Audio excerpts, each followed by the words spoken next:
अस्सलामुअलैकुम। So we are back again. और कुछ मसरूफियात हैं, इस वजह से जो ना चैनल पे काफ़ी कम आ रहे हैं। काफ़ी बिजी रूटीन जो चल रही है। तो अभी हमने थोड़ा कोशिश की है कि दोबारा चैनल को स्टार्ट करें, दोबारा जो है ना अपनी वीडियोस अपलोड करना शुरू करें, लेकिन कोशिश करेंगे फिर भी, क्योंकि आज संडे का दिन है तो मैंने सोचा कि आज फ्री है, तो फ्री वाले दिन में हम कोशिश करें कि थोड़ा यूट्यूब को भी टाइम दें। तो हमने पढ़ा था लास्ट वीडियो में एक forces of continuity and change in Europe. ठीक है, कंटिन्यूटी क्या फोर्सेस थे और यूरोप में क्या चेंजिंग्स आई 1815 से लेकर 1848 तक। ठीक है, ये सीएसएस का एक इम्पोर्टेंट टॉपिक है।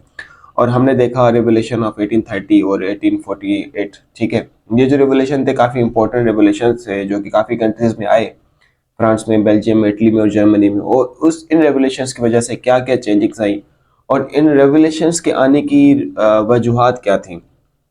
ठीक है, तो एक इंडस्ट्रियलाइजेशंस हुई और इंडस्ट्रियलाइजेशंस की वजह से ये जो ना एक रेवोल्यूशन का आना हुआ, क्योंकि इंडस्ट्रियलाइजेशन में क्या हो रहा था कि जो कुछ क्लासेस जो थी वो आगे जा रही थी, लेकिन जो मेजोरिटी जो क्लासेस थी वो पीछे जा रही थी। इट मीन्स वो उनको कुछ फ़ायदा नहीं पहुंच रहा था उनके उन इंडस्ट्रियलाइजेशन से। ठीक है, इसके बाद आइडियाज़ का स्प्रेड होना।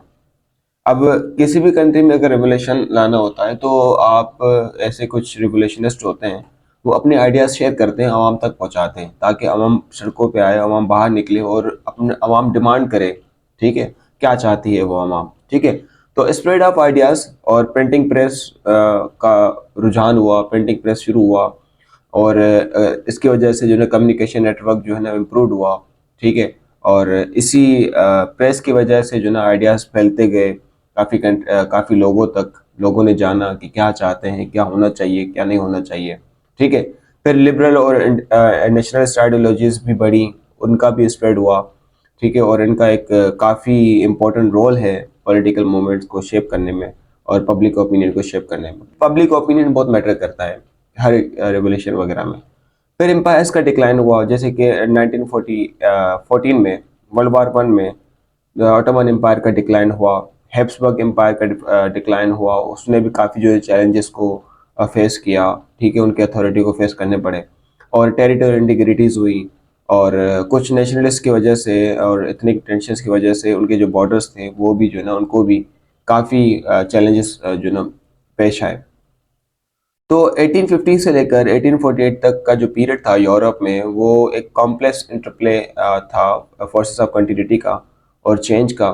जबकि कंजर्वेटिव जो फोर्सेस थी वो अपना स्टेटस को जो है ना वो मेंटेन करती थी और रेवोल्यूशंस इम्पल्सेस को सप्रेस करती थी। ठीक है, और नेशनलिज्म का राइज हुआ, लिबरलिज्म का राइज हुआ, इंडस्ट्रियलाइजेशन हुई और सोशल अपहेवल पुश किया गया पॉलिटिकल और सोशल चेंज के लिए। ठीक है, और इस टेंशन्स में जो अल्टीमेटली जो हुआ वो एक सीरीज ऑफ रेवोल्यूशन स्टार्ट हुई इन सारी चीज़ों की वजह से। ठीक है, 1948 में। और इस 1948 के जो 1948 का जो पीरियड था, ये एक टर्निंग पॉइंट था यूरोप के लिए। फिर उसके बाद सोशलिज्म। सोशलिज्म एक सिग्निफिकेंट इंटेलेक्चुअल थॉट है या पॉलिटिकल मूवमेंट है जो कि उस वक्त यूरोप में स्टार्ट हुई थी 1815 से लेकर 1848 तक। और इसने रोमांटिक पीरियड को ओवरलैप किया, रोमांटिक पीरियड ख़त्म हुआ और सोशलिज्म आ गई। ठीक है, और इनके कुछ अलग आइडियाज़ थे, इनके कुछ अलग गोल्स थे। सोशलिज्म जो थी वो इमर्ज हुई as a response to the social and economic inequalities. ठीक है, जो इकोनॉमिक इनइक्वालिटीज देखी गई और सोशल इनइक्वालिटीज देखी जा रही थी, उनकी वजह से सोशलिज्म का राइज हुआ। क्योंकि सोशलिस्ट क्या होता है, सोशलिस्ट ये होते हैं कि सोशलिस्ट ये चाहते हैं कि हर किसी को राइट मिलना चाहिए, हर किसी को सोशली जो ना इक्वलिटी होनी चाहिए, सारी चीज़ें उनको मिलनी चाहिए। तो सोशलिज्म का इस तरह से राइज हुआ।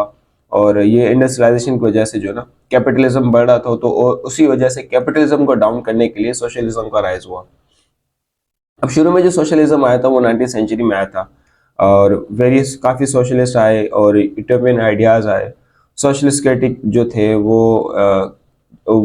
सोशलिस्ट जो क्रिटिक्स जो स्टार्ट की गई थी, उन्होंने ज़्यादा मसला जो क्रिएट किया था या उनके लिए जो सबसे बड़ा इशू था वो था इकोनॉमिक डिसपैरिटीज। ठीक है, वो इंडस्ट्रियलाइजेशन जो ना हुई थी उस वक्त, और लेबर की एक्सप्लॉयटेशन हो रही थी, उनको इक्वल राइट्स नहीं मिल रहे थे और हार्श वर्किंग कंडीशन थी उनकी। और मतलब जो इंडस्ट्रियलाइजेशन में काम करते थे, तो पहले ये होता था कि प्रॉपर एक टाइम नहीं होता था काम करने का, 8-8 घंटे 10-10 घंटे जो है ना वो काम करते थे। मतलब 8-8 घंटे तो फिर भी नॉर्मल है, लेकिन 20-20 घंटे 24-24 घंटे काम किया करते थे, और उनको जो वेजेस मिलती थी बिल्कुल उनके बराबर की नहीं मिलती थी जितना वो काम करते थे। ठीक है, तो इसी वजह से सोशलिज्म का राइज हुआ।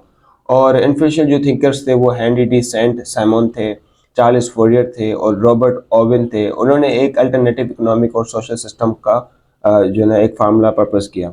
ठीक है, और उनका ये मकसद था कि इनइक्वालिटीज को रिड्यूस करें। ठीक है, और कम्युनल लिविंग को आप जो है इन्होंने प्रोमोट किया।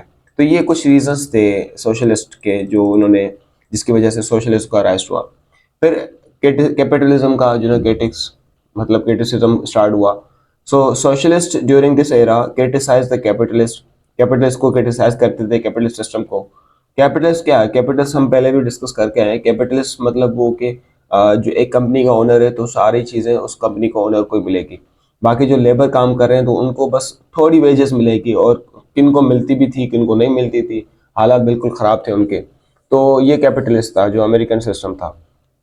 तो इनका जो ज़्यादा वेल्थ उनके पास थी, पावर उनके पास थी, कुछ लोगों के पास। ठीक है, और काफ़ी जो वर्कर्स थे वो पॉवर्टी में रहते थे। और उन्होंने आर्ग्यू किया कि ये जो मीन्स ऑफ प्रोडक्शन है जो आप बनाते हैं वो कलेक्टिवली जो है ना वो ऑन किया जाए, सब किसी को मिलना चाहिए और हर किसी को कंट्रोल करना चाहिए सारी चीज़ों पर, और इक्विटेबल जो है डिस्ट्रीब्यूशन होनी चाहिए रिसोर्सेज की।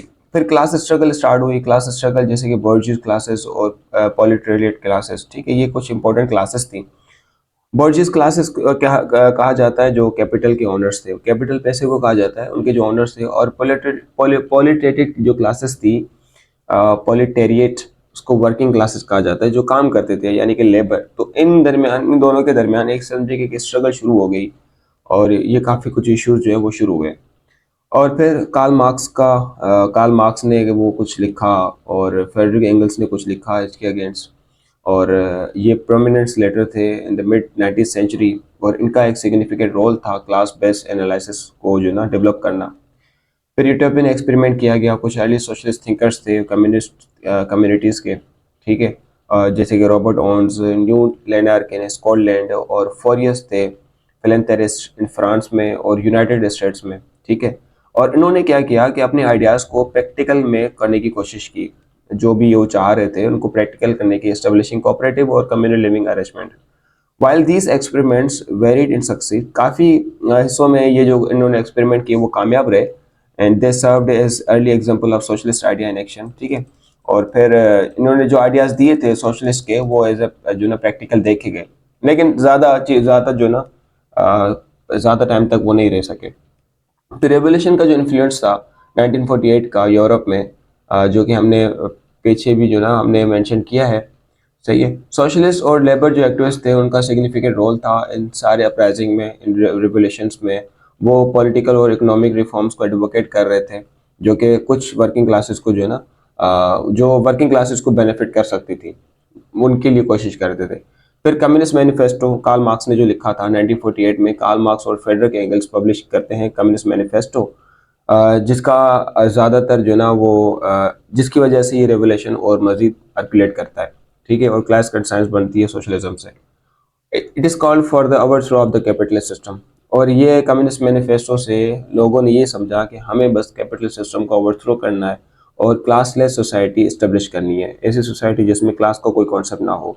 ठीक है, और जिसका मतलब ये है कि मीन्स ऑफ जो प्रोडक्शन है वो कलेक्टिवली ऑन किया जाएगा, मतलब इक्वली ऑन किया जाएगा। फिर 1958 से लेकर 1948 तक ये सिग्निफिकेंट डेवलपमेंट्स थी कॉलोनिज्म की। यूरोपियन पावर्स अपनी पावर्स को एक्सपेंड करती रही ओवरसीज एम्पायर्स में, और इम्पीरियलिस्टिक एंडेवर्स बढ़ाती गई। तो इसमें सबसे पहले अफ्रीका का स्क्रैम्बल बड़ा मशहूर है। तो जैसे कि मेजर स्क्रैम्बल हुआ अफ्रीका के लिए, और ये 19th सेंचुरी की एंड में हुआ था। अर्ली 19th सेंचुरी में beginning of European colony interest in Africa. ठीक है, जो यूरोपियन कॉलोनीज थी उनका अफ्रीका में इंटरेस्ट बढ़ना शुरू हुआ।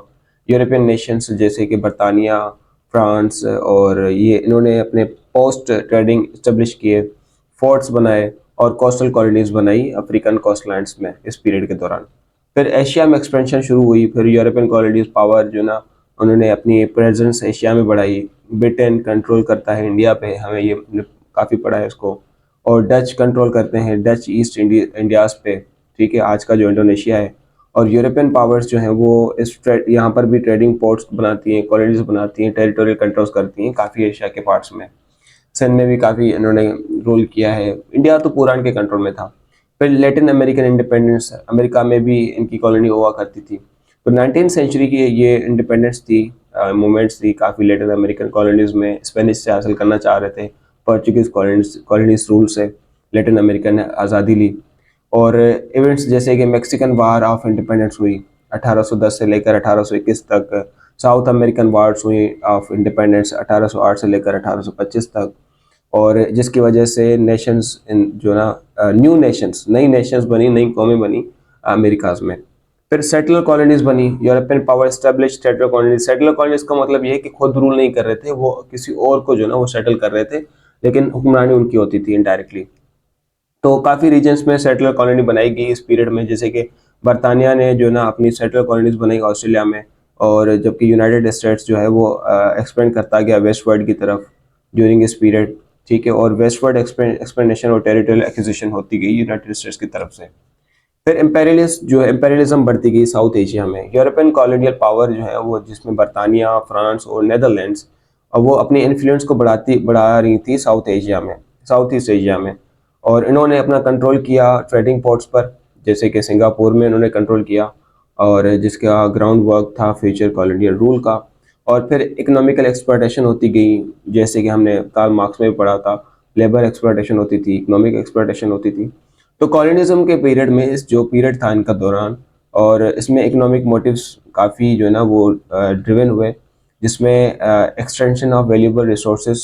ठीक है, जो वो जिस कंट्री में जाते थे उनके जो रिसोर्सेज होते थे उनको एक्सट्रैक्ट करते थे और अपने मुल्क में लेकर जाते थे, या उनसे अपना फ़ायदा बनाते थे।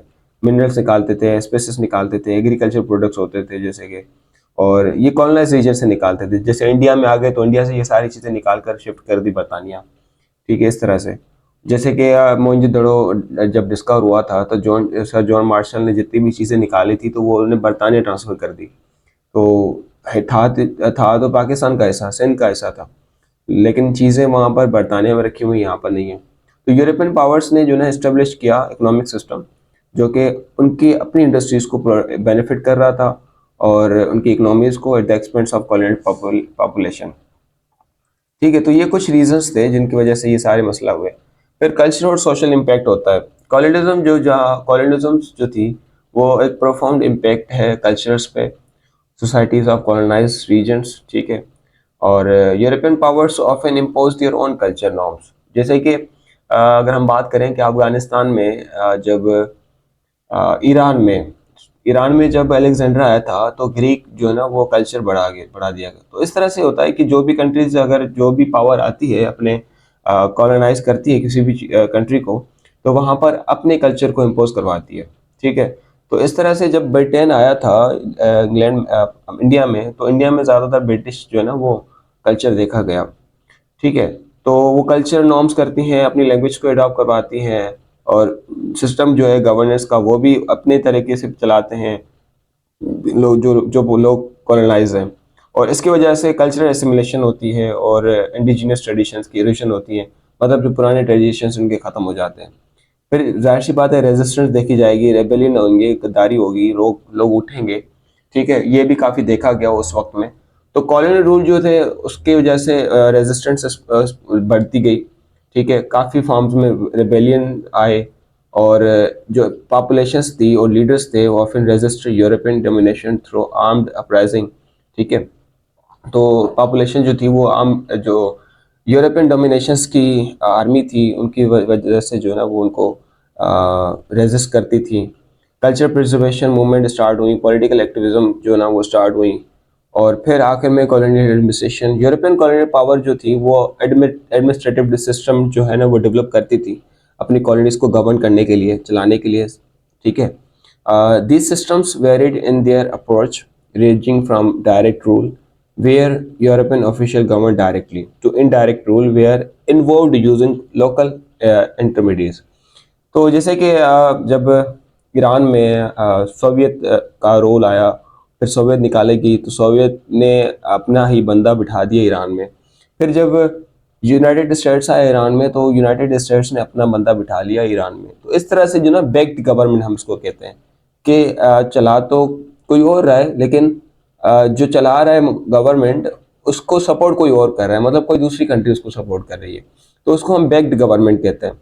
तो जब यूनाइटेड स्टेट्स अमेरिका, जब इंडिया से बरतानिया गया था, तो इंडिया बरतानिया मुकम्मल तौर पे नहीं गया था, मलका एलिज़ाबेथ वहाँ से रूल करती थी इनडायरेक्टली, ठीक है, इंडिया पर। तो ये होता था। तो कॉलोनियल एडमिनिस्ट्रेशन बनाई जाती थी, डायरेक्टली रूल नहीं करते थे, लेकिन इनडायरेक्टली उनका ही रूल होता था पूरी इन चीज़ों पर। तो ये पूरा टॉपिक था, इसकी पहला पार्ट हमने पहले बनाया, फोर्सेस ऑफ कंटिन्यूटी और चेंज इन यूरोप, ठीक है। अभी इसका ये दूसरा पार्ट था, और जिसको हमने पढ़ा है रेवलेशन से और स्प्रेड ऑफ आइडियाज से, ठीक है। नेक्स्ट वीडियो में हम बनाएंगे, यूरोपियन हिस्ट्री पर बनाएंगे, और हम सीएसएस के टॉपिक को लेकर चलेंगे आगे भी, और भी मज़ीद इस पर बात करेंगे सीएसएस के टॉपिक्स पर। थैंक यू सो मच, अल्लाह हाफिज़।